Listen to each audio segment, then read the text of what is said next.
of our project, basic depending upon our previous experience.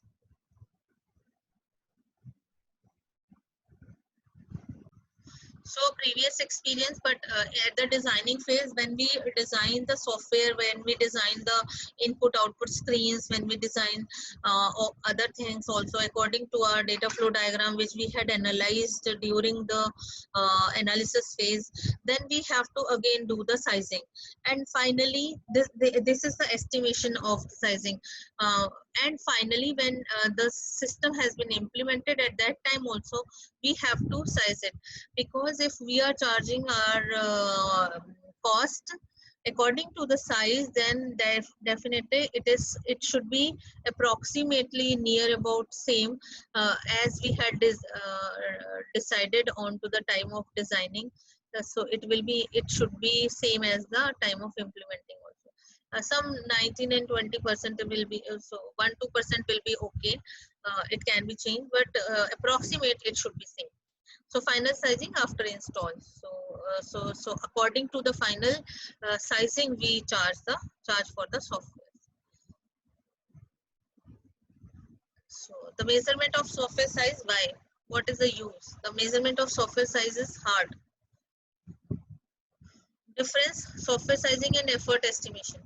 Difference between software sizing and software effort estimation. Sizing estimates the probable size of a piece of software. So as we know, we had taken 4 different points. One is software sizing and another is effort estimation also. So software sizing means the size of the software. Whatever size you want to create, whatever the software size will be there, is called as your software sizing. But what is the effort sizing means? I had already told you that effort size means how many efforts is being used to build that particular software. Efforts can be considered in the person month unit or person hours unit, depending on to the software size. The measurement of software size, 2 methods: functional size measurement method and non-functional size measurement method. So what is functional size measurement method? Is function size measure the functionality. So what does the software do? This is the functional method. What the software do? So software can be a small software, it can be different type of software. You had already studied in your information technologies subjects, like there are different types of software. There's system software, application software, then further it is divided in system software. It is again like whether it is a operating system, database, or whatever the small utilities type of software, or otherwise the application software means that this is the software which will actually uh, uh, used to apply only one type of the problem. So there are different type of the problem, different type of the functions, different type of requirement of the function. So functional method is required, but the function is what your software is doing. That is the major important point in this functional size measurement method. So what are the advantage for a functional size measurement method? The size measurement is repeatable and verifiable, and the size measurement is defendable. So these are the 2 advantages which the software size or function method size method is used. Disadvantages of functional size measurement is need expert people, and it takes some time and cost and effort. So functional size measurement, if we do, then some person will be there who knows or who can uh, analyze deeply how much functions are required to develop that software.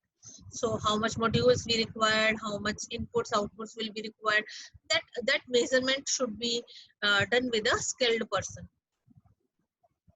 Non-functional size measurement method. In this non-functional means we measure the technical object of softwares.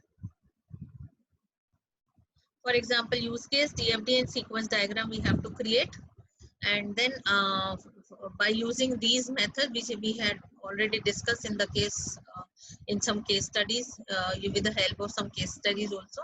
So use case diagram we have to create. First of all, DFD we have to create. Then we will create the sequence diagram. Then we can create, if classes are there, then we can create the classes and method object diagrams we can create, and from that method we can measure the software size. The software size, there are many techniques of software size estimation, but here we will discuss only 5 techniques, which are LOC, line of code, functional points, FP, wideband Delphi, and component estimating and 3-point estimation. So these are sizing techniques, software sizing technique, which basically we use. So first of all, the line of code, LOC. Line of code, types of LOCs, physical LOC and logical LOC. So what is LOC? Line of code. What do you understand by the line of code? So there are 2 examples. For example, for I is less than I is 0 semicolon, I is less than 100 semicolon, I plus plus, printf hello. How many lines of the code is this? According to you, how many lines will be there? This example, physical LOC is for I equals to 0 semicolon, I is less than 100, I plus plus, printf hello. Physically it is same as in one statement like printf hello. So but it is actually 100. If we will talk about logically, then it means if we will write the same step is this.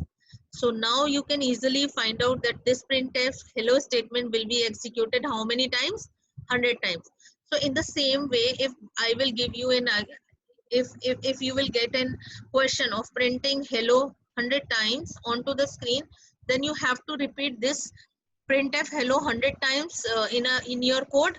But we had used this shortcut method and we had applied the looping system. So whatever we will say, if I will say this I will be less than equals to 1000, then this printf statement will execute 1000 times. So the logical LOC is means that it is of 100 line of code, and physically it is seen to be one only. Advantage of LOC, automation of counting and intuitive metrics will be created, but there is a lot of disadvantages. Lack of accountability, like see whatever we have done into this, there can be great confusion to the estimator also, because it is into the one line as our so now whatever we had seen that there are disadvantages. Lack of accountability means it's very difficult to see all the LOCs line of codes. Whatever we are writing, it can be some people write it into the form of 2 lines, some people can write into the 1 line, or many more different methods can be used. If we will collect all the statements and then numbered it, then it does not be actually line of code. We have to consider all the things. So there are a lot of disadvantages of this method. Lack of cohesion with functionality. So we can't understand that what functionality will need, how much cohesion, how much coupling is been required. So this is again a disadvantage. Developers experience. If the developer is not experienced, then there can be a loss of counting in the line of codes. Difference in languages also. So some languages use shortcut methods also. As you had seen that if you go for the Python, then it is using a very small scripting type of the language to solve a lot complete process. While if you will go for the C or C++, it will take a lot of efforts of line of code. So there can be a difference in the multiple language problems with the multiple languages, lack of counting standards. So these all are the disadvantages of LOC method. Now the function point method, an objective and structure technique to measure the software size by quantify its functionality provided by to the user based on the requirement and logical design. So whatever the logical design we had discussed with our customer or with our client, according to them we will definitely formulate some structure or some some sort of some sort of blueprint, how many screens will be there, how many functionality will be there, that's all will be designed. So this is the another method. Function point analysis consists of performing the following steps. What? Determine the type of function point count.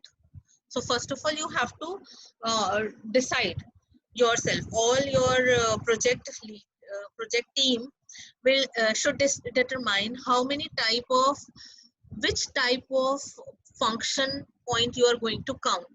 Means it may be a small function point, it may be larger function point, and what?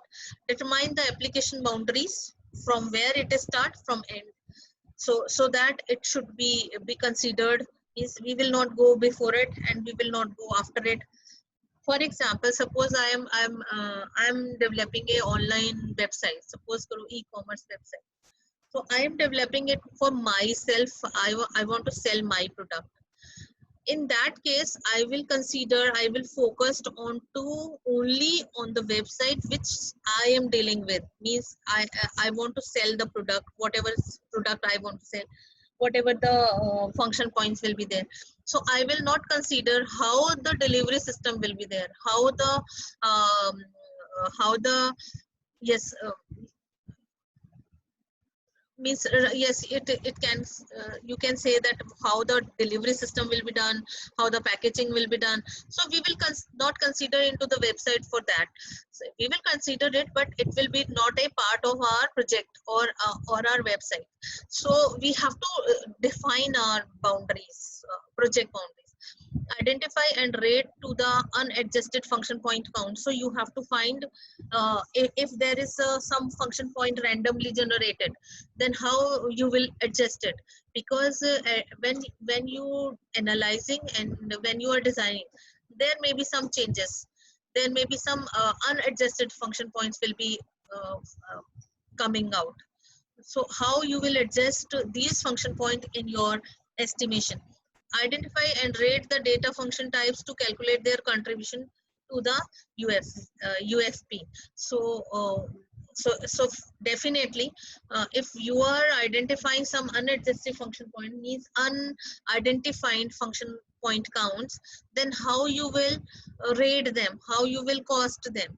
So this all is being considered in this phase. Determine the value adjustment factors by using the general system characteristics. So you have to find the value adjustment factor also. Finally, you have to calculate the adjusted function point counts.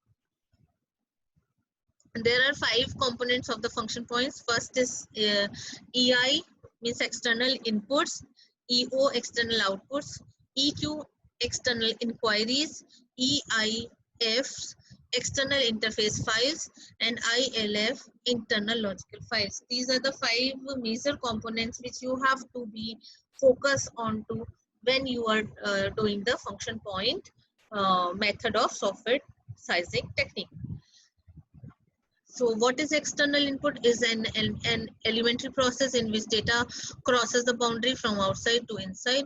So first of all, external input means you can take an example of the data entry screen of any software. Data entry screen, how many data you are going to enter, how many depth you are. For example, suppose you want to create, you want to apply for an application in an post-graduation college, then what you have to fill. So into the first screen, into the first form, you have to fill all your complete data. So you have to find how much input process